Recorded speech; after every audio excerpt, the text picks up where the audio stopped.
Assalamualaikum warahmatullahi wabarakatuh. Perkenalkan, nama saya Nurendra Putra. Saya di sini kesempatan untuk menyampaikan sedikit materi dan pengalaman saya tentang time management atau manajemen waktu. Waktu itu pada dasarnya digunakan untuk siapa? Dari sedang kita istirahat, membutuhkan waktu, kita belajar membutuhkan waktu, kita bermain membutuhkan waktu, kita OTW membutuhkan waktu, segala hal membutuhkan waktu sekali. Mulai dari hal yang tidak penting sampai yang sangat penting. Pada dasarnya waktu itu modelnya sangat simpel, sangat kecil, namun lebih besar sekali. Mengapa demikian? Karena waktu itu merupakan hal yang bisa diulang. Jadi setelah kamu melakukan 10 detik sebelumnya, itu tidak akan bisa mengulang lagi untuk 10 detik sebelumnya. Jadi sebaik mungkin kita sebagai manusia di sini terkecuali harus membutuhkan cara mengatur waktu sebaik mungkin. Selain itu, mengatur waktu itu tidak terbagi menjadi beberapa golongan melakukannya, karena semua manusia di sini dari yang paling muda sampai yang paling tua pun sangat membutuhkan manajemen waktu itu sendiri. Hal ini sudah demi menunjukkan kepentingan masing-masing individu untuk menyelesaikan tujuannya masing-masing. Selanjutnya, mahasiswa adalah hal yang paling terlihat lah pemborosannya, penggunaan waktunya secara langsung. Saya sendiri sebagai mahasiswa cukup merasakan pentingnya waktu untuk menjalani aktivitas saya sebagai mahasiswa, antara bermain bersama teman, bisa mengerjakan tugas, mungkin nonton bola dan lain sebagainya.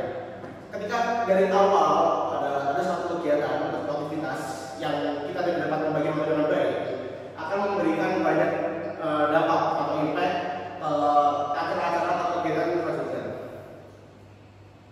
Pada mahasiswa, ketika kita tidak dapat mengatur waktu, pastinya kita akan merasakan pusing, stres. Kenapa begitu? Karena ketika kita sudah terkejar oleh waktu, oleh deadline, kita akan menjadi mahasiswa yang pusing. Harus gimana bingung sini, harus masih berkaitan jawab juga, dan itu akan merusak rangkaian kegiatan dalam sehari maupun ke depannya.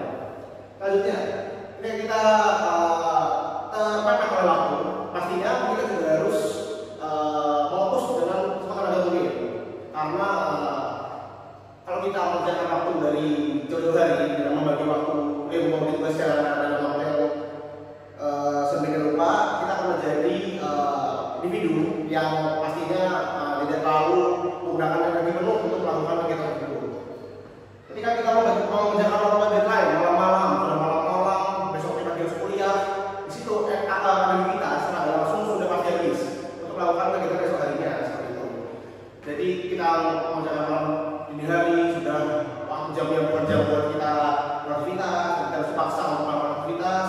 Besok jangan pas pagi dengan membutuhkan otak yang optimal, artinya untuk memahami pelajaran, dan di situ akan terjadi mislah karena tidak ada sesuainya antara energi dan pikiran kita. Gitu. Selanjutnya, dari hal yang kita tidak bisa bagi waktu tersebut akan menimbulkan banyak juga impact ke fisik kita, pun mental juga bisa. Mengapa? Karena ketika kita mengerjakan yang tadi yang saya bilang, ketika kita melakukannya tidak tepat waktu, maka kita harus menggunakan energi terus-menerus kan. Ketika kita melakukan energi terus-menerus di situ, pastinya jam tidur akan mundur. Karena kita harus mengerjakan tugasnya atau apapun itu dalam waktu yang tidak sesuai. Jadi kita pasti akan memotong, mungkin dari jam makan bisa terpotong, tidur bisa terpotong, dan jam lainnya bisa terpotong. Selanjutnya, time management. Time management itu apa sih? Management itu adalah cara untuk mengatur atau mengelola waktu dengan tujuan masing-masing tersebut. Jadi gunanya di sini itu time management gunanya untuk bagaimana sih kita bisa menggunakan waktu sebaik mungkin, bisa membagi waktu sebaik mungkin sesuai porsinya dengan kapabilitas kita. Seperti itu. Penting nggak sih mengatur waktu itu? Pasti penting, karena setiap satu langkah kita berangkat itu butuh waktu kan. Jadi kalau kita main waktu pasti akan berambat untuk aktivitas selanjutnya seperti itu. Kayak ibaratkan tuh waktu itu kayak domino, ketika satu sudah jatuh pasti selanjutnya akan jatuh. Makanya itu dari awal satu hari yang baik itu berawal dari awal yang baik. Ketika awal kalian sudah tidur dini hari, bangun udah ngantuk, sudah bangunnya badan tidak enak, itu akan mengganggu selama rangkaian sama hari itu ada beraktivitas seperti itu.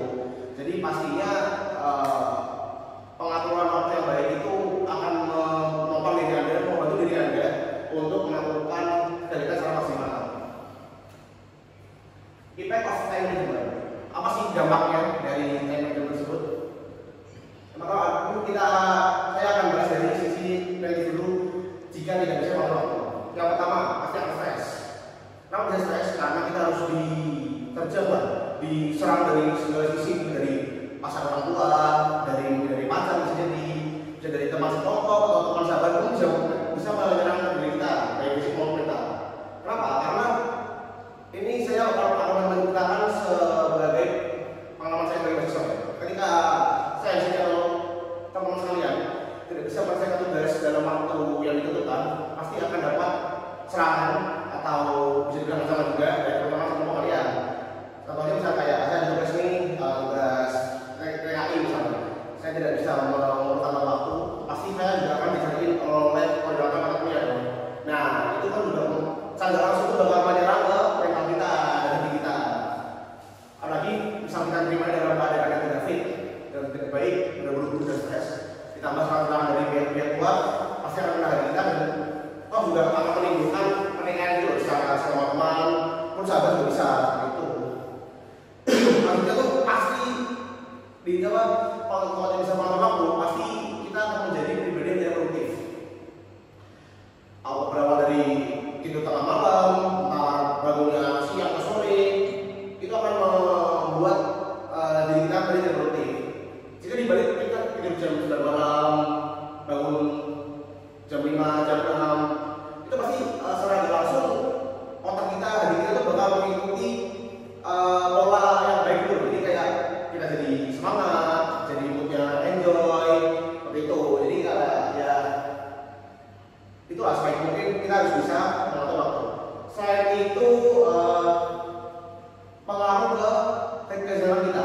Kalau demikian, karena kalau kita tidak bisa mengatur, pasti tidak sejahtera. Pikiran di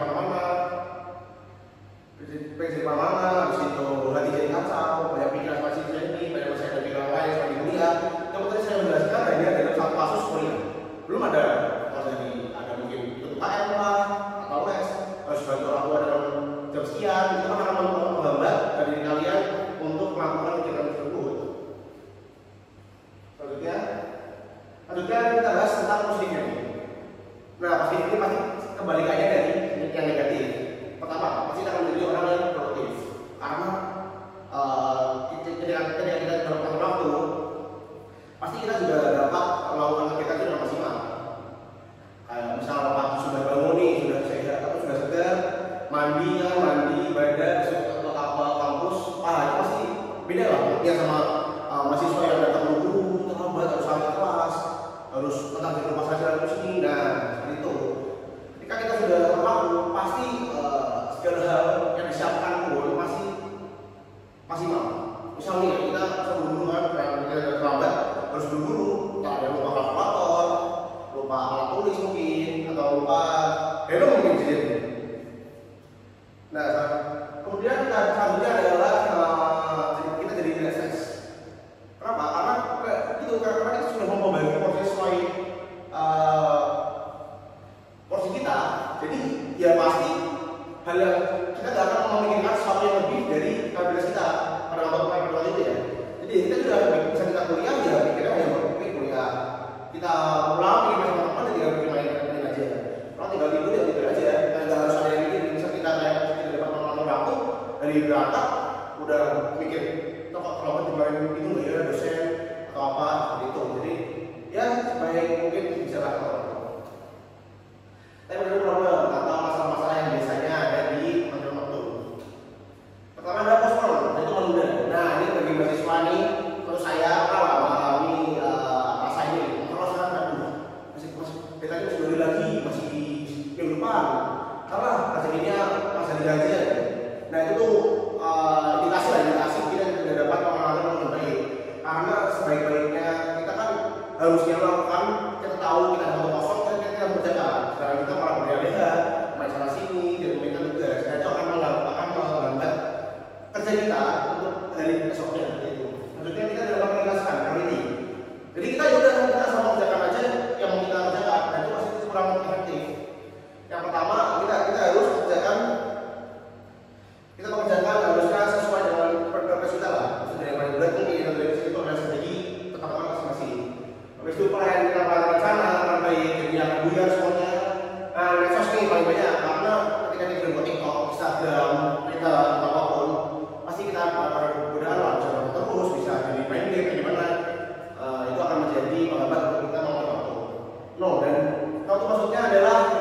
bisa lah berani untuk menolak ajakan yang mungkin membuat kita tidak melakukan kerja secara optimal itu. Itu ambil semua kesempatan yang bisa Anda ambil. Kemudian ada yang kenal, lalu sekarang tidak boleh menunda sekarang itu tidak harus jalan. Habis itu ada opportunity, peluang. Berarti ada peluang yang ada bersifat dimanfaatkan sebaik mungkin. Yang kan ada luas out, hati-hati karena kita sudah lakukan semuanya, hati-hati ya akan baik lagi dong sebelumnya. Nah, ketika kita sudah dapat waktu nih, kita akan menjadi manusia yang baik. Nah, sudah good jadi manusia yang cara hatinya, cara mukanya, cara pikirannya seperti itu. Jadi akan menjadi manusia yang lebih baik daripada sebelumnya. Yang selanjutnya adalah disiplin. Nah, kenapa kita sudah dapat yang baik? Pasti semua akan disiplin, akan mengikuti lah dari awal sudah sesuai target, sesuai dan terakhir pasti kita akan menyelesaikan. Harusnya semua yang kita laksanakan dapat terselesaikan lah. Dari tugas kuliah mungkin dari apa pun bisa selesaikan dengan baik karena kita dapat melakukan yang baik. Harusnya